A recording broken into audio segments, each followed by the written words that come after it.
জয় নিতাই, জয় গৌর, নমস্কার। আজকে লীলা বর্ণনা করব। শ্রীকৃষ্ণের হৃৎপিণ্ড ও নাভি এখনও জীবন্ত রয়েছে।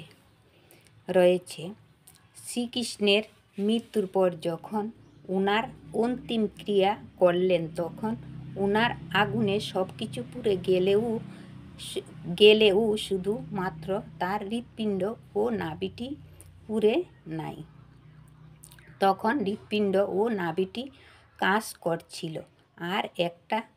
আর এটা দেখার পরেও পাণ্ডবরা অবাক হয়ে গেল। তখনই আকাশবাণী হলো যে এটি স্বয়ং ব্রহ্মাদেবের হৃৎপিণ্ড আর ভগবান শ্রী বিষ্ণুর নাভিটাকে সমুদ্রে প্রবাহিত ভাসিয়ে দেবার জন্য পাণ্ডবদের বলেছিল। পাণ্ডবরা এটাই করলেন, সমুদ্রে ভাসিয়ে দিলেন পাণ্ডবরা। শ্রীকৃষ্ণের হৃৎপিণ্ডটি ও নাভিটি একটি কাঠের রূপ ধারণ করে একটা সমুদ্র জলে ভাসতে ভাসতে এসে পৌঁছল উড়িষ্যার সমুদ্রের চরে।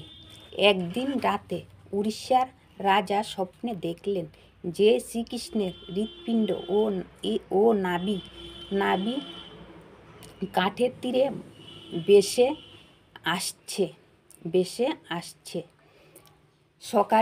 সকাল হলে, তিনি তো রাত্রে স্বপ্নে দেখেছিলেন, তখন পরের দিন সকালে উঠে সেই সমুদ্রের তীরে গেলেন।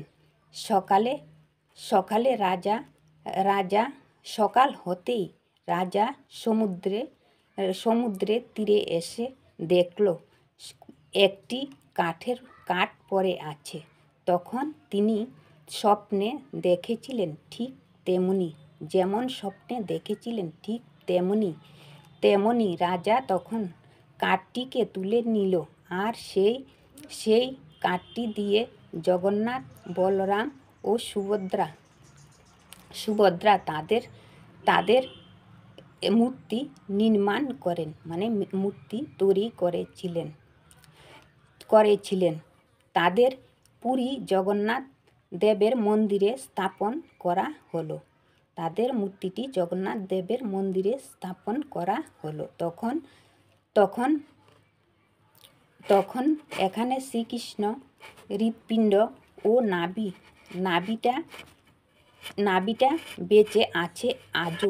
আজ পর্যন্ত নাভিটা বেঁচে আছে।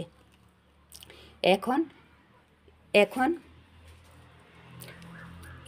জগন্নাথ মন্দিরে তারা জগন্নাথ, বলরাম, সুভদ্রা মূর্তিরূপে সেখানে অবস্থিত, বিরাজ করছে। তাদের নামে মন্দির এখানে তৈরি করা হয়েছিল। নমস্কার, জয় নিতাই, জয় গৌর। যদি আমার ভুল হয়ে থাকে আপনারা আমাকে নিজ গুণে কৃপা করে ক্ষমা করে দেবেন। জয় নিতাই, জয় গৌর, নমস্কার।